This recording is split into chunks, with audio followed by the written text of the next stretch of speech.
yun, pupunasi ka mga yan, no? Nagawa tayo ng makipagkulap tayo sa kanya. Parang tayo million views. Siyempre million views, million money,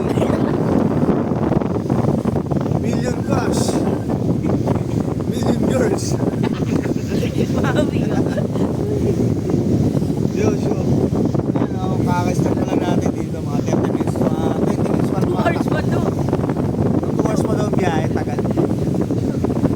Uy, Uy, bawal restricted yan. yan. Sorry ko ano, update, mga nagpapareho na lang. Kotse. Sorry ko, please. Radar. Dark. Yung kamay niyo. Sa gabi. Arlen Jubes ito sa pinakamabilis nilang barko dito. Bilang ka? Sa Batangas Pier, no? So, sa tingin ko, mga 20 knots yung takbo niya. Sponsored ka ba? Pabangga na nga sa bundok eh. Sobrang bilis. So, yun. Medyo mamaya tutulog sa baba. Puno kasi.